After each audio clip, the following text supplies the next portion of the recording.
Welcome to Scuba Bob's Ocean Quest.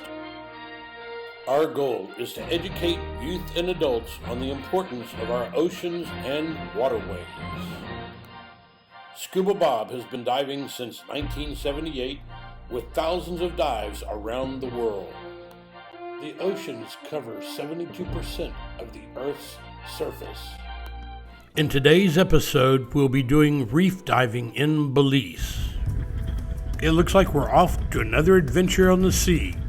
One last check of our gear, and we're ready to take the plunge into my liquid world. I'm in the water and ready to see what we can find on this pristine reef of Belize. I get excited every time I go diving. Diving is like me returning home. Over 4 decades of diving, I'm amazed at all the new creatures and adventures I experience. It looks like Chris has his GoPro and ready to explore this deep blue sea. Let's go. It looks like a pair of porkfish have come to greet us. I think they're proud of their reef and encourage us to do our part to take care of the reef, keeping it clean and healthy. The porkfish is the only Caribbean grunt with 2 black vertical bars and yellow stripes. Porkfish are primarily nocturnal predators. Porkfish, like all grunts, produce grunt-like sounds via their laryngeal teeth and swim bladder. These reefs are full of soft corals and hard corals that make great hiding places for small fish to find refuge from large predators.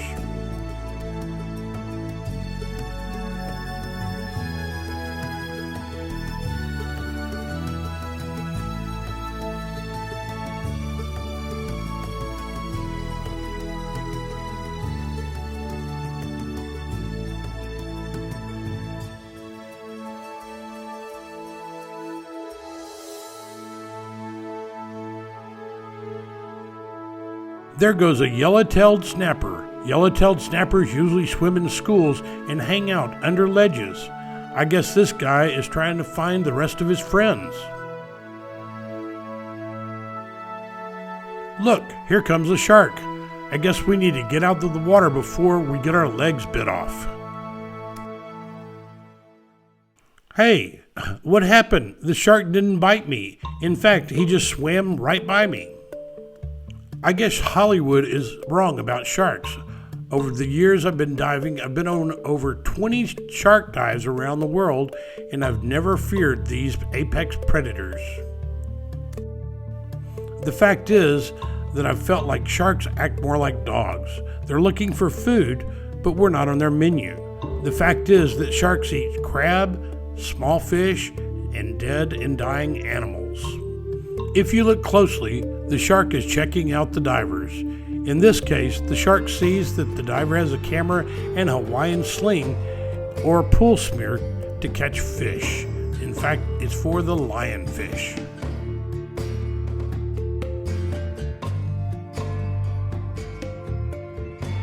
There's the bucket. Sharks know when divers have pool spears and buckets, it means lionfish is on the dinner plate.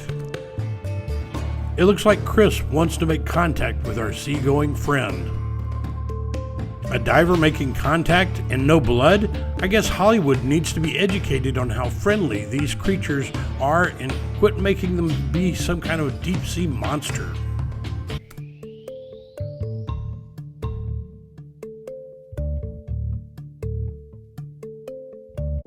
Remember the yellow-tailed snapper and how it goes in schools?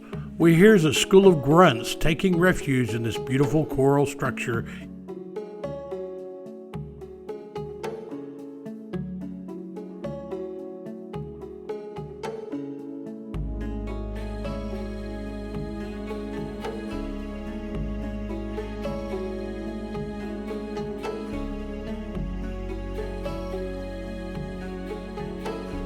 Are you ready to go on a walk down this sandy path on the ocean floor? I like to take my time and see what creatures I can find along this pathway.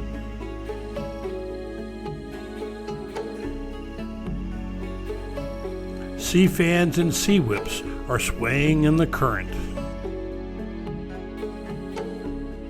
When you go diving, take your time. Take a look at the small fish on the ocean floor, along with other unusual creatures you might run into.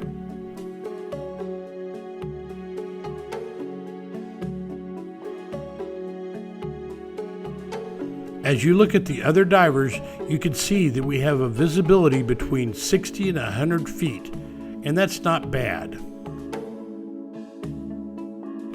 If you haven't noticed, you'll see that the way I swim is that I'm always at the end of the group because I'm taking my time and looking for small critters. Last week, I was at Dos Ojos, a cenote dive in Mexico. We were taking our time, and I was a little bit slower than the other divers, which would have been okay, but the cave dive leader told me to speed up because one of the divers did not have enough air to finish the dive at my pace of diving. Oh well, it is what it is. There's another one of our sharks. Sharks are a lot of fun to dive with, and as you can see, they just keep looking for food and more handouts.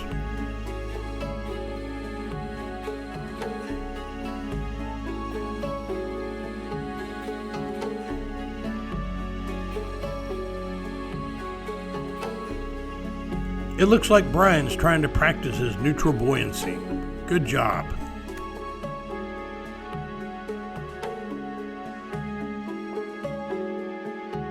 Looks like another sandy pathway. I wonder where it's going to take us. This is a very narrow path, and I'm not sure if that I can make it. Well, I think I'm going to stay a little bit further above the floor and see what I can find. While we were diving, we saw snappers, grunts, and lots of other tropical fish. Oh, look, up at the top you can see a school of Creole wrasse. It looks like they're taking a stroll along this sandy path.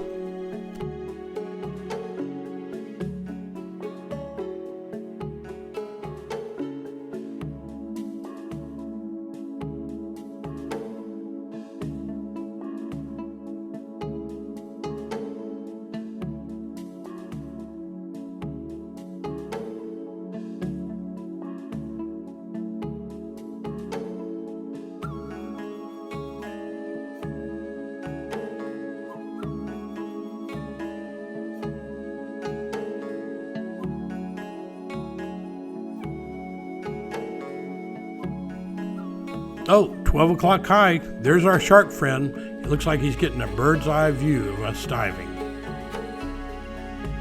Sorry, guy, we haven't found any lionfish on this trip.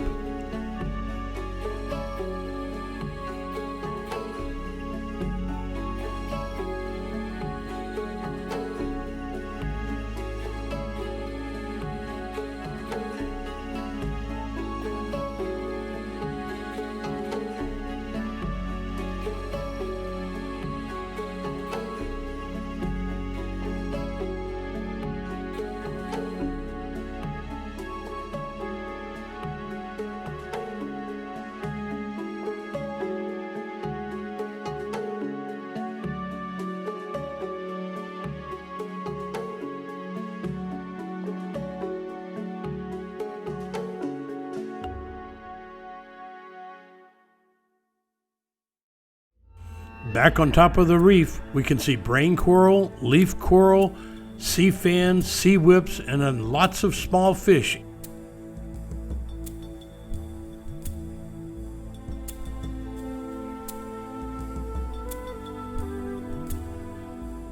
This yellow and black fish is called a black beauty. They're very shy and usually don't stay around very long.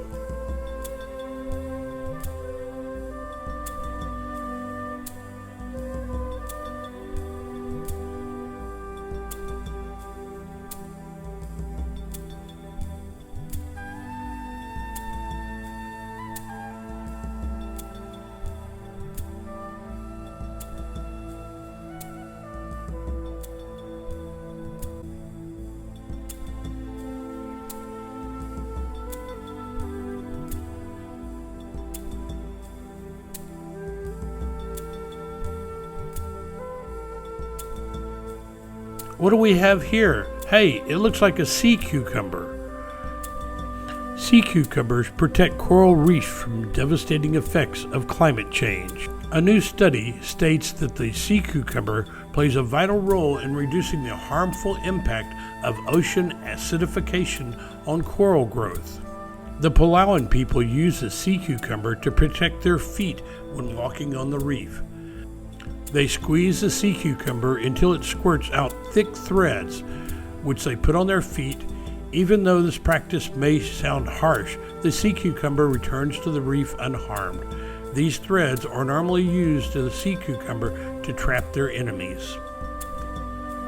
These are tube sponges and can grow to over 11 feet in height.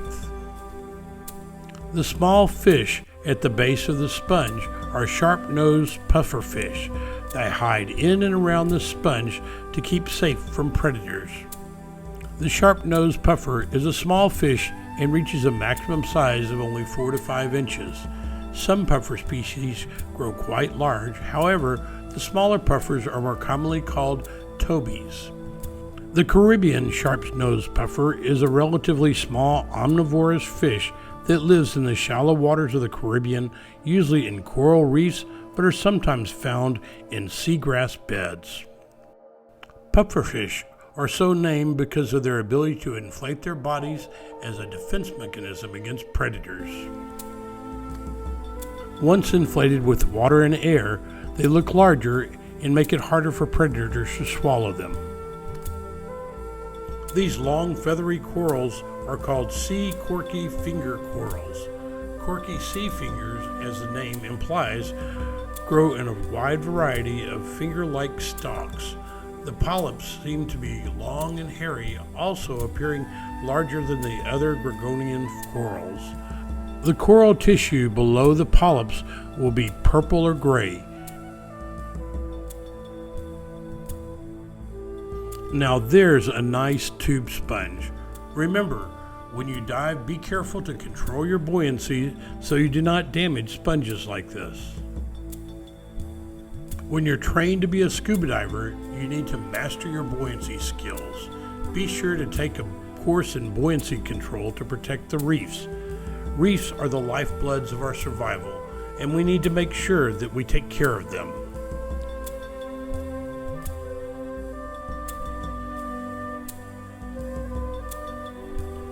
As we look around the reef, we can see that it is alive and healthy.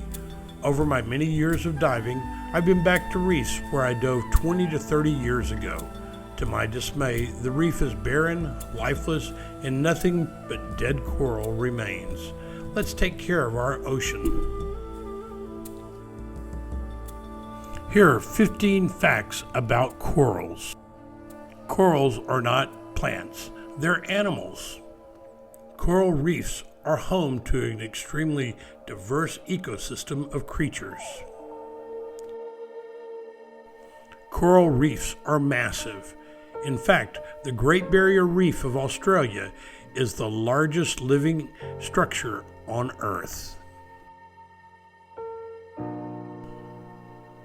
Well, let's change the camera for just a second so we can get a shot of me, Scuba Bob. Hang loose and enjoy your dive. Let's get back to reef education. Coral reefs are constantly under threat. Thanks to human pollution, coral reefs die off, unable to claim the light and food that it needs. It is thought that almost 20% of the world's coral reefs have died as a result of human poisoning. Coral reefs have been part of the planet for over 400 million years. Considering that we've been here for around 2 million years, it's probably time to show the reefs some respect. This coral is very rare. We've destroyed it over the years, and it's called elkhorn coral. Coral reefs are bursting with fantastic color. That's thanks to the algae that lives within them that help provide crucial food to the coral. Reefs are also fantastic for helping to improve water quality. This means they act as an ocean's filter. It's great news for species and life nearby, as well as human swimmers. Since our dive is taking us over some giant barrel sponges, let's take a break from talking about corals and let's talk about sponges. Those were two giant barrel sponges, and they can live to be over 2,300 years old, like the oldest redwood tree. This makes them the longest living animal. Contrary to what many people think, sponges are animals. They're not plants. Another characteristic of a barrel sponge or a sponge is that they don't move. They're stationary. Sea sponges are multicellular organisms.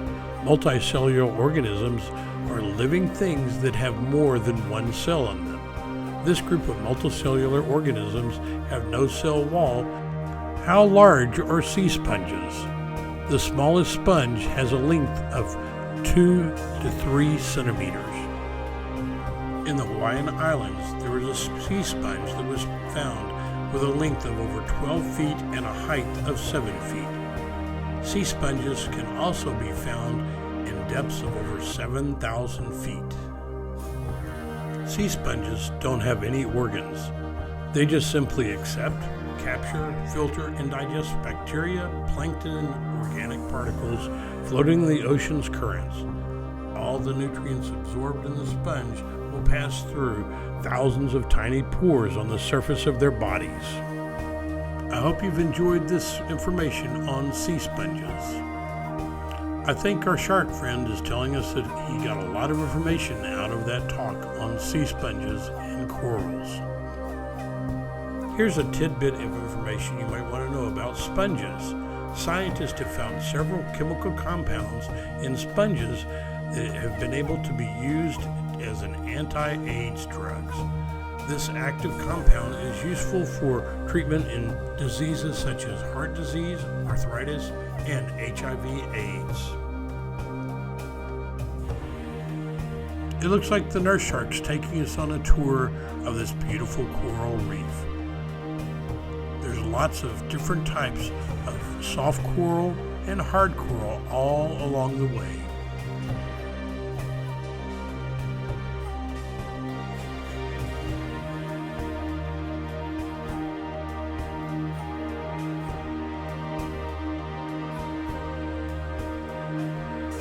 Along the way, you can see some beautiful sea fingers as they sway in the ocean's current.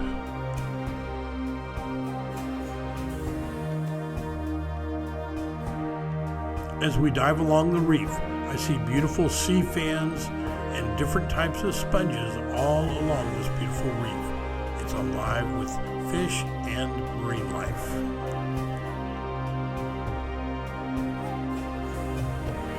Well, it looks like I've kind of lost sight of my buddies. I guess I'm taking my time and, well, I'll run into them eventually. Let's see where they turn up.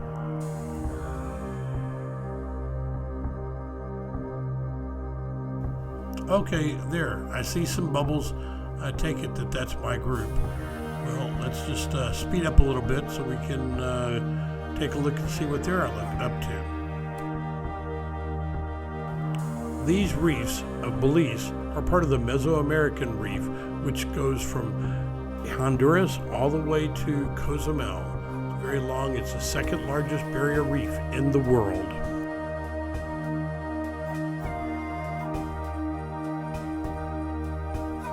The Azure's face sponge is one of the most alluring and intriguing sponges in the world. As we look over the seascape, we can see a beautiful view of the spectacular, healthy reef. Wait a second. What's that under my feet? Oh my gosh, that pesky little shark. It looks like he's wanting some attention. I think he's upset because he hadn't had any lionfish today. Sorry about that. I'll be more careful next time.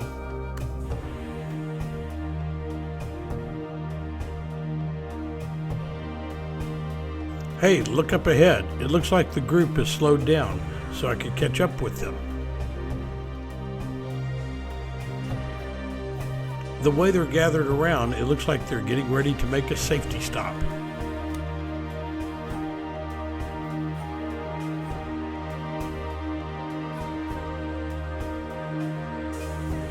Our friend, the nurse shark, seems to be wanting some more attention, so I guess I'll pet him again. I decided not to bite any sharks on this trip. I just wanted everyone to know that we need to make sure that we understand that sharks have far more to fear about man than we do have to worry about sharks.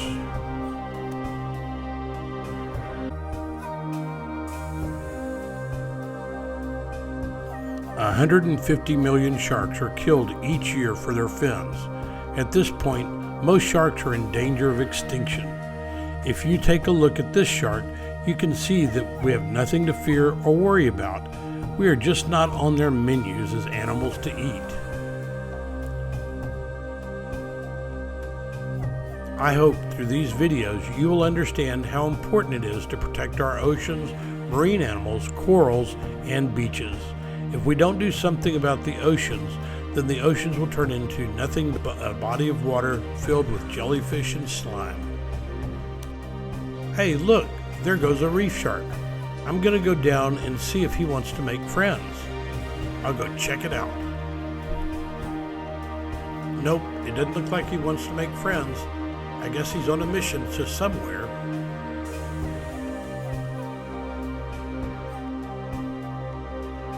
Oh well, maybe next time. The oceans of the earth can exist without us. If we humans become extinct, they won't even notice that we're gone. We, however, simply cannot exist without our oceans. We need them. The oceans are the primary life support system of Earth, the lungs, climate regulator, and ultimate food factory, connecting deeply to each of us and nearly every economic activity that makes our world go round. Looks like it's time for my safety stop. I'm at 17 feet and the clock is counting down. Now we're going to hover at 15 feet to off gas for 3 to 5 minutes. Sometimes I like to take a nap while waiting for my time to go by.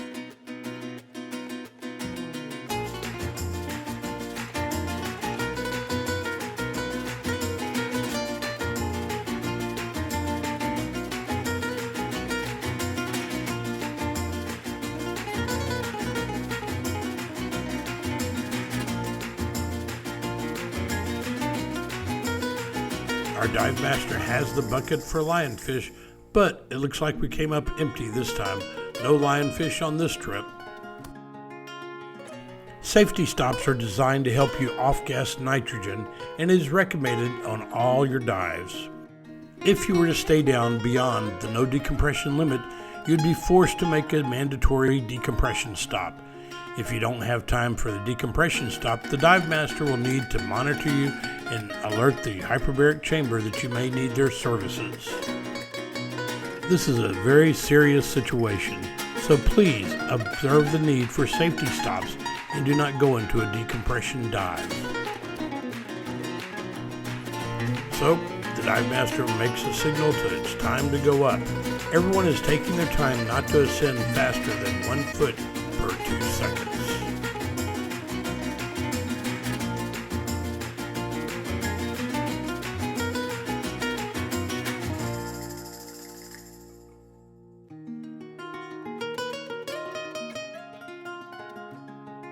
For me, I like to stay at my safety stop for a few more minutes to add extra minutes to my safety.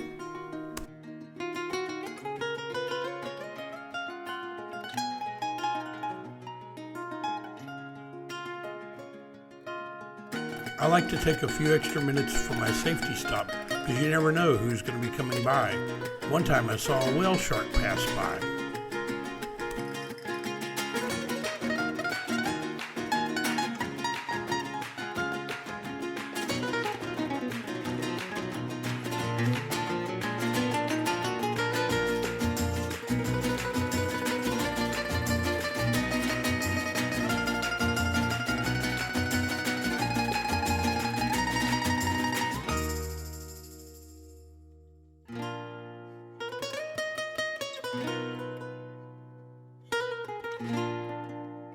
No whale sharks, and the time's reached its limit, so I might as well head to the surface.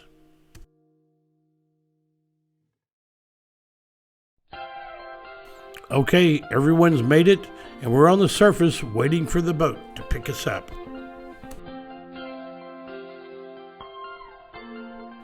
one last check for whale sharks. Nope, not this time.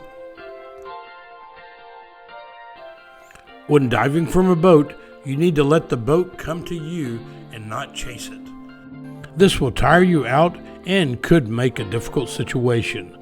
I'm close enough to the boat so that I can go ahead and swim to the ladder.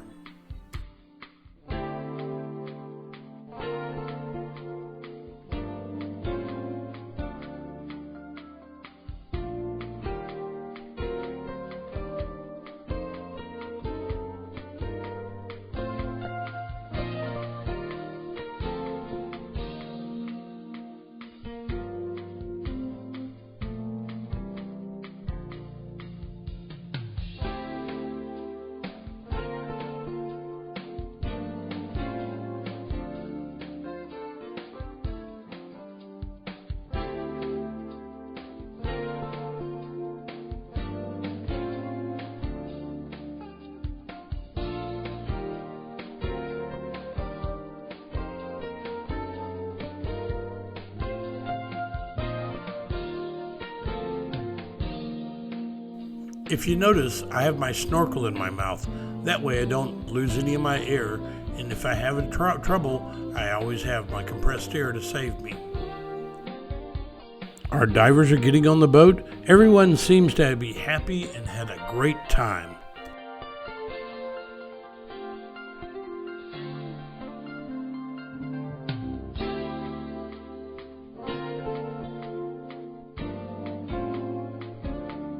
It looks like one of our divers is talking about the fish that got away. I wonder what he's really talking about.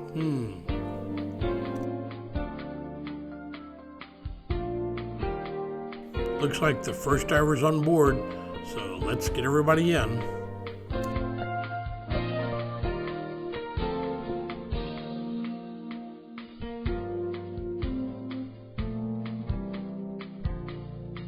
It looks like Chris has handed up his weight belt.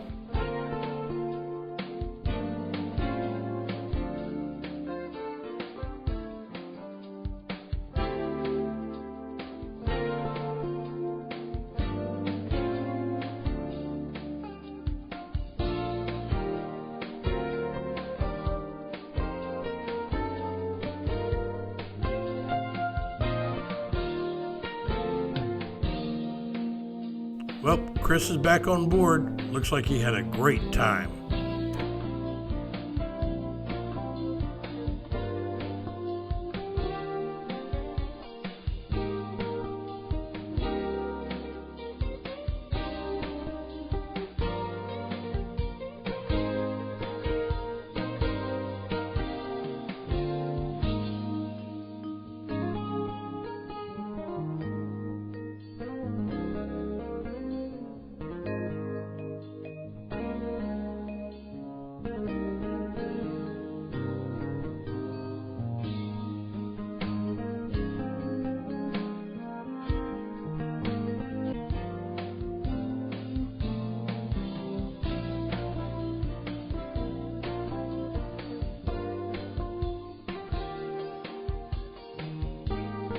Well, there's Brian, and it looks like he had a great dive. I think he's really happy.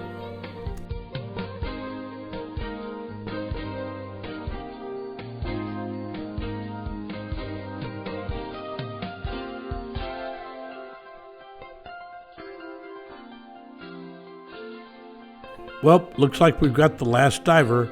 I think everybody's on board, and it may be time to head back to the docks.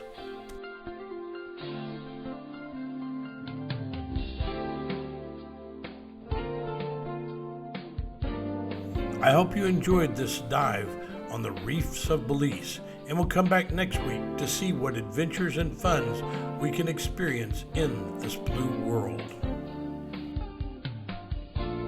This is Scuba Bob saying keep it safe, keep her clean, and keep it smart until we dive again.